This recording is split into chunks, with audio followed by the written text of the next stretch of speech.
to this discussion about action plans. I'm really excited. I've just been telling my colleagues that I'm so happy that they've been able to join us. In a moment I'll introduce you to them, but what they've generously done is shared their action plans so that if you are listening to this recording, you can also have a look at their action plans. Maybe it's going to give you ideas for your own action plans.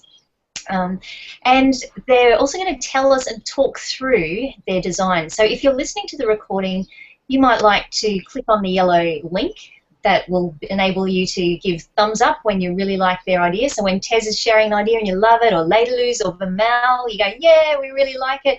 It's just an extra form of interactivity that the Google Hangout offers. So welcome, thanks for tuning in, and I'm going to introduce my colleagues who are action planners and thinkers extraordinaire and come from quite different contexts. So Vimal, I'm going to ask you if you can just introduce yourself, and I've got a question for you. It's this one. Can you tell us not only about yourself but about the change that you planned? So I'll put you up on the big screen. Okay. Hello everyone, my name is Vimal. I've been in the IT industry for about 17 years, working, I guess, starting at very technical roles and slowly progressing through my career to more, I guess, management type roles. So that's, I come from a enterprise application background, so this is where the pieces of software that run large enterprises. So I guess that provides a bit of context, I guess, about my career. As for this particular action plan, so I work for a fairly large building construction company, which has roughly 19,000 employees worldwide. Wow. Yeah. And I guess traditionally the company allowed individual companies, so the head office allowed individual companies to operate fairly autonomy, had a lot of autonomy within each organization, allowing them to do whatever. However, about 3 or 4 years ago, we got a new CEO, and his whole strategy is to consolidate a lot of those shared functions across every organization, that being IT, human resources, legal, etc. So we got all wrapped up on that particular project, and one of the first things we looked at, it was developing and deploying IT security policy. And that particular, like any organization, be it QUT or a school, almost every organization now has a IT security policy. So that was the task. So someone, one of our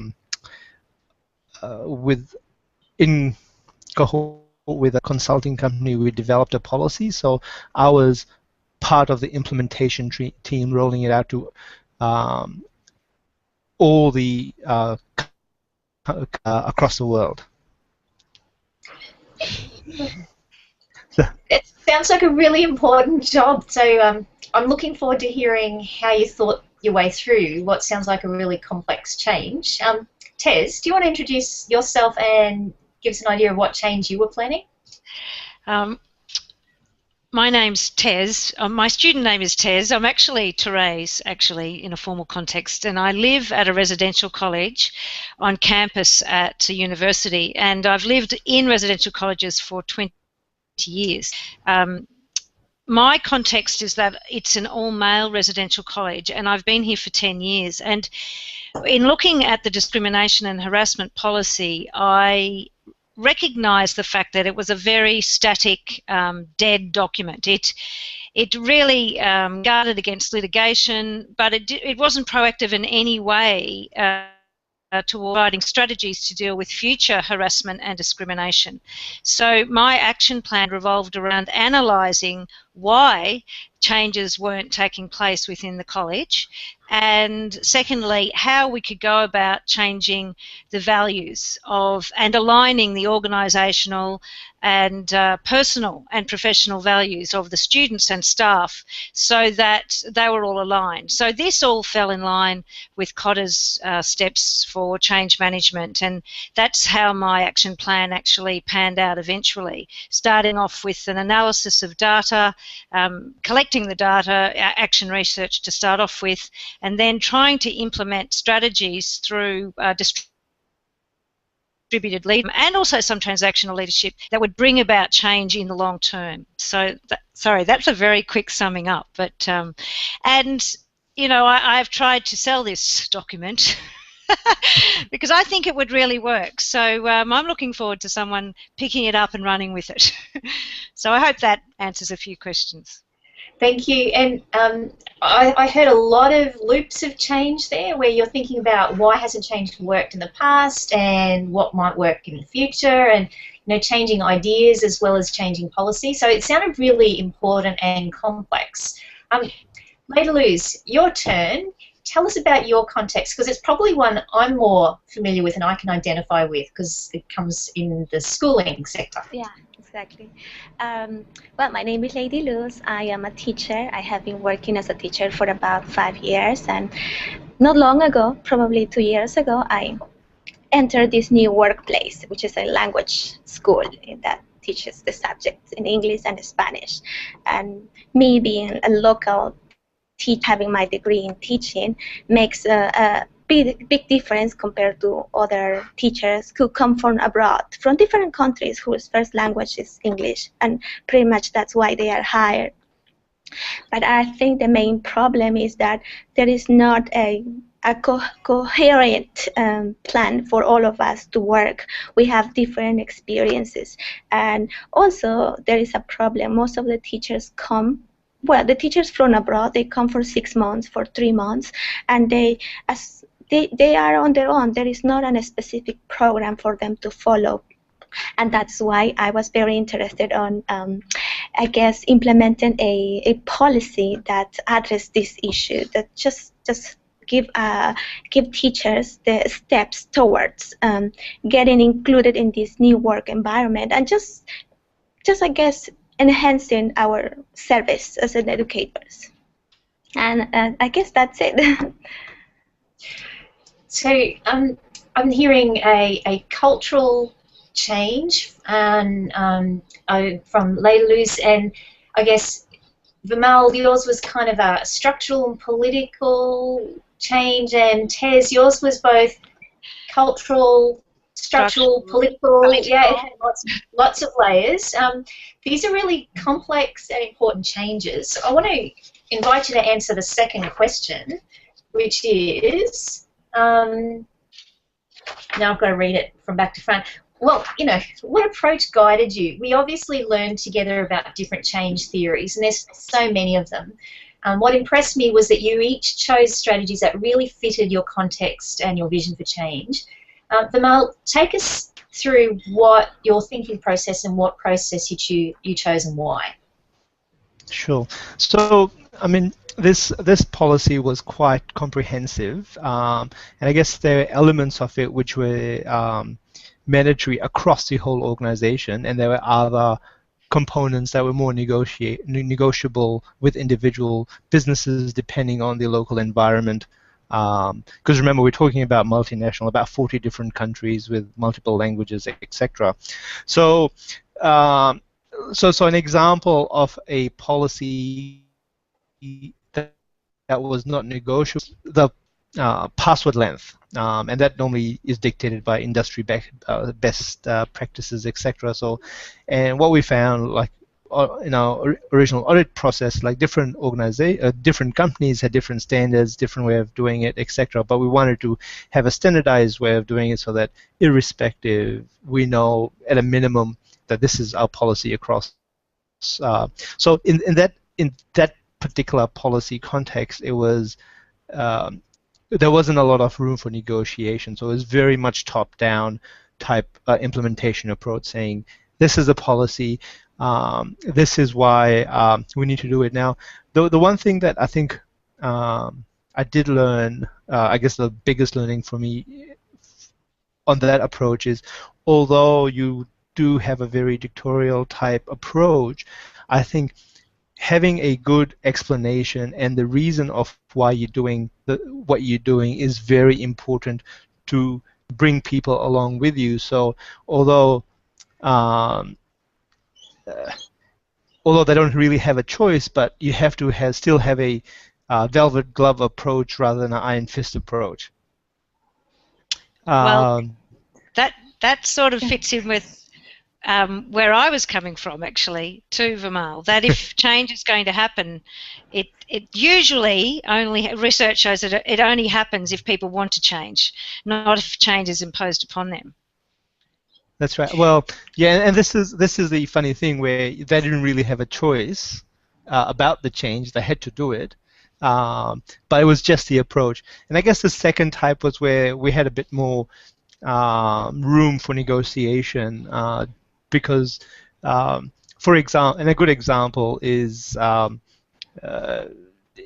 we had, for example, different security requirements on your laptop, but that often was dictated by what was available in the particular marketplace, etc. So we couldn't have a single global approach. We had to go market by market, which again made it fairly complex. And I guess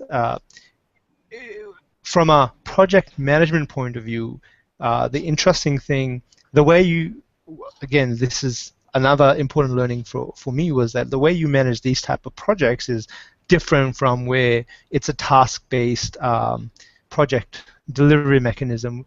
I really had to, I guess, think about things strategically rather than task-based, because often you then give that task-based activity for other people to do within the local organization, but I guess at the highest level, you have to think about things in a strategic manner rather than a task-based manner, which is, I guess, the traditional project management approach.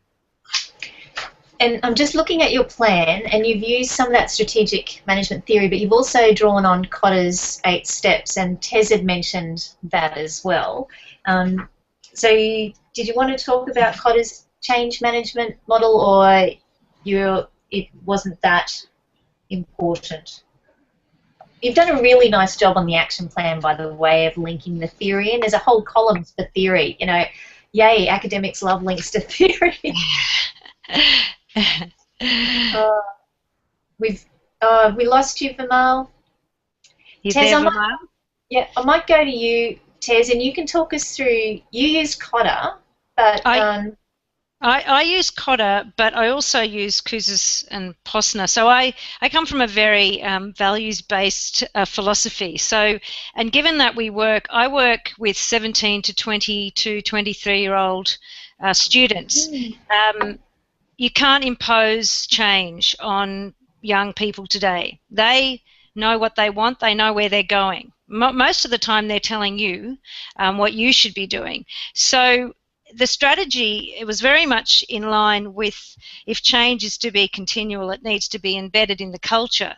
So rather than coming at the problem and dealing with it head on, it was, you know, the softly approach. Let's go right back to the vision, the values, the goals, and let's decide that we're going to follow through on what we started. So really there's a change process in motion where I currently live and work that has been going on for 10 years. But they sort of stopped short. So Kotter's step 7 and step 8. So step 7 is consolidate gains, enable more change. And then step 8 is embed the change. And that fits perfectly into Kouzes and Posner's philosophy of authentic leadership. So, and it also fits extremely well into leading young people. So that's how I started my action plan and built up action, activities, forums around students being more informed about themselves. So if change is going to happen, it has to come from within. So therefore, let's work from within and work our way out. So I guess that's really how Kotter came into it. And I know he's been around for a very long time, but if we can use those steps, I mean, and a lot of other change theorists actually say exactly the same thing, but just in a different way. So that's how I used him. And he was quite, for me anyway, my learning was I've been observing change over a long period of time, and also being in a position where I had the opportunity to advise about change, but I didn't know why we were doing it. I didn't understand the steps. So what I was able to do was take the change that had already happened, put it in a framework, but the exciting thing was the thought that the same frameworks could be used to move the change forward. And that was very useful. And also, given that I was already analysing change that had occurred, I was able to see something new coming out of what I was doing and what I was studying. And yeah, I'm still very excited about that. I can tell. And welcome back, Vimal. So, thank you. Sorry, my browser crashed. Oh, I think that's.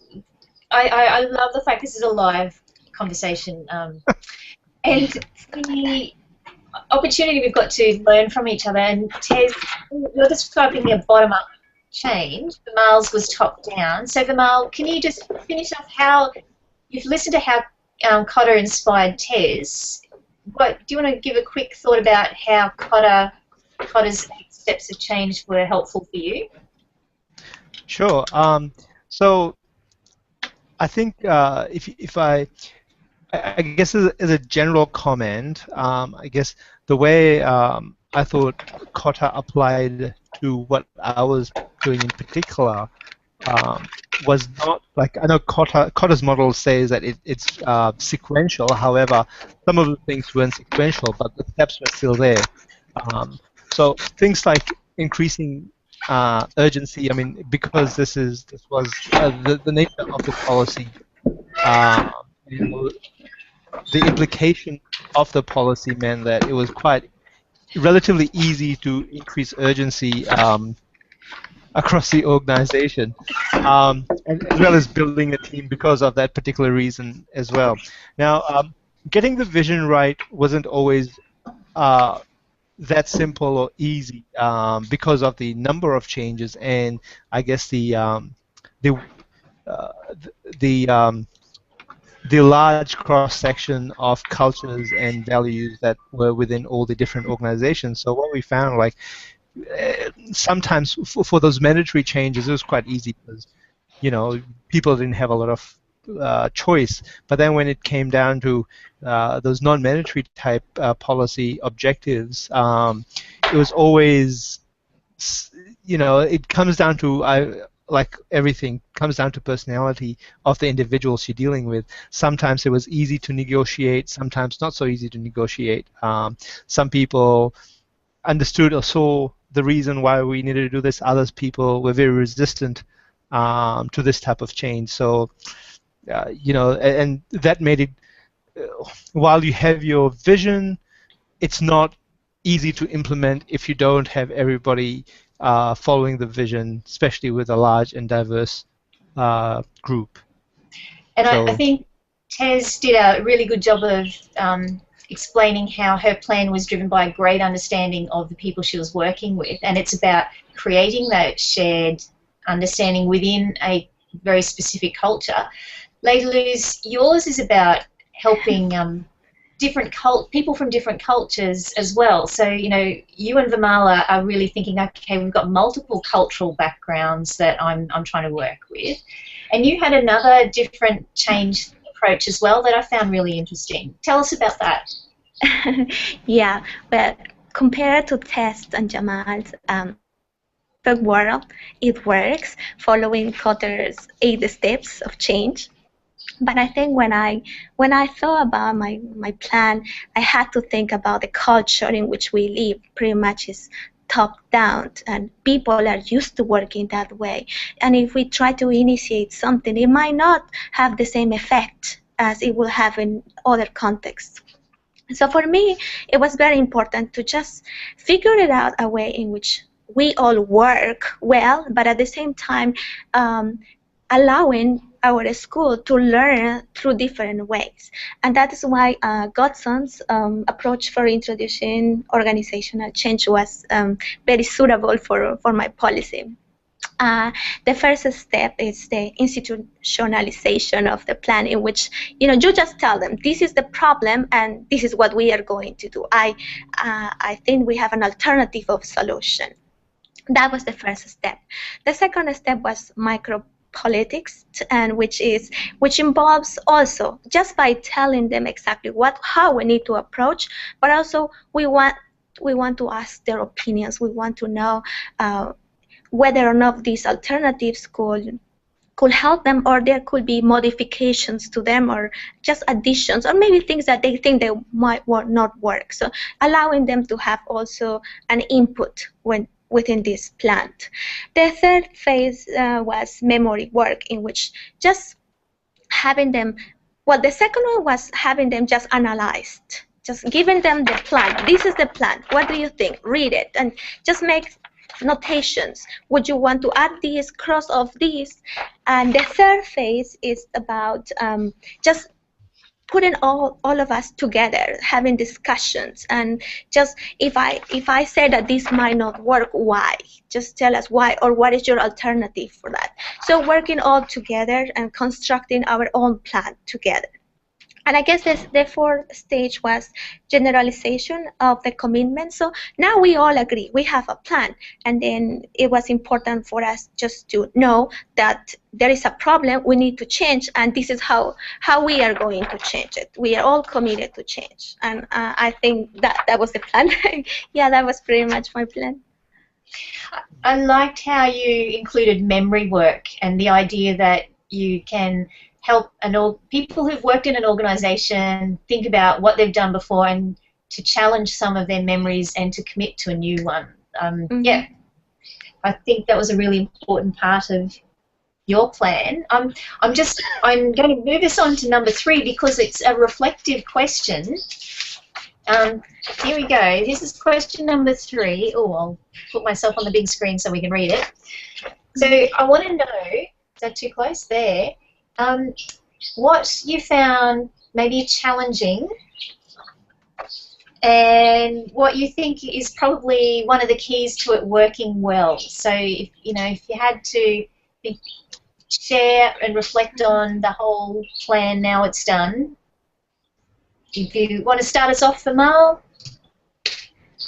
Sure. I mean, the plan that I wrote, it's fairly high level, and I guess from a practical point of view, you would need to develop it a lot further for it to be usable. If you like, this is a strategic plan rather than an implementation plan. Are you saying that the assignment wasn't long enough and you wanted to write more words? Yes. That is true. Because from a practical implementation perspective, you would go to a much lower level of detail than what I have specified. So I think, I guess from what I found challenging when I was writing this particular one is getting at a low level that I could get the the strategy across of what I was trying to do, but also fulfill the requirements of the assignment. So fully being aware that this is not the level of detail that we would go to if this were a real implementation of this particular type of policy. But I thought that was fine. I think as long as I was able to. I thought if I was able to demonstrate that I have thought through the process end to end, I think that's what that you were looking for, really. The other, I think, important thing, and I don't know if I did this well or not, but I tried to relate it to a particular academic theory. Like normally we would never do that, like in a professional setting, like in an enterprise type setting, where we would often just say, change management is just one line without thinking about the 8 steps. We'd engage some subject matter expert whose task would then be to think through change management as an activity. So I try to relate that to the particular theory. So each step, or how does it relate this to the implementation plan or the change management model, or why was it an effective way to plan for the change? Now, you know what I want to hear. Was it helpful actually including the theory? From a learning perspective, absolutely. I think having that theoretical underpinning just provides the basis for, I guess, all learning about how to do things better in the future, and as well as, I guess, understanding why we do what we do sometimes. So I thought it was very helpful doing that. Whereas, like as I said before, we would normally we wouldn't do that. Well, you know, academics always like hearing that theory is helpful to somebody. Tez, tell us about your challenge and what you think worked well. Well, similar to Vimal, the challenge for me was taking that, big picture, the meta-analysis, and making it micro. So it's taking that vision, both from the strategic plan, I use the college's strategic plan's vision, but my own vision, and then just breaking it down, breaking it down, breaking it down. So, Kotter's 8-step embed the change. Well, that's more than just one process. It's multiple processes. So that was very challenging for me because I'm a big picture person and I think quickly, and I'm not used to having then to disseminate those processes to other people. So it was a very good learning tool for me from an educator perspective to say, well, now you've got to get those ideas down onto a piece of paper and you've got to be able to convey those ideas very succinctly to other people. And I tried to imagine that I wasn't there to tell them what to do, that I was a consultant and I'd been employed to do this. So therefore, the big challenge was actually making that action plan workable. Truly workable and authentic. So, and then I would keep referring back to the vision and the goals to try and do that, to try and link them.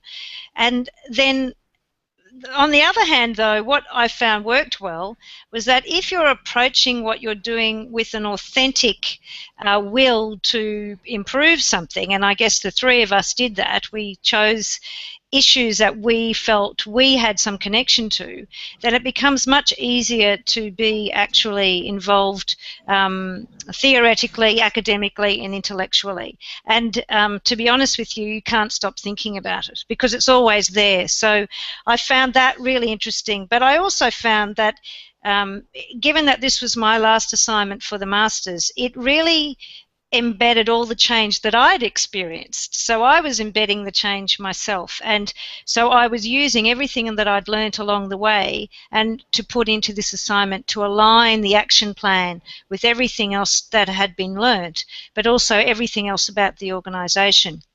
And that I think that was very useful in being realistic about what will work. So it's all very well to be idealistic and say what you want your outcomes to be, but if they're not realistic outcomes, and if you can't actually put in place an action plan to get there, it's just useless. And that's, I guess, when people say strategic plans end up, and policies end up in drawers and are not used, that's when that happens, when people go, oh, I can't do this, and they just put it away. So it was, that's how it worked for me. And I think having your heart in it really helps. And I know that not every student has the opportunity to do that. So, but my advice to students is try and find things that you're actually a little bit passionate about to create change.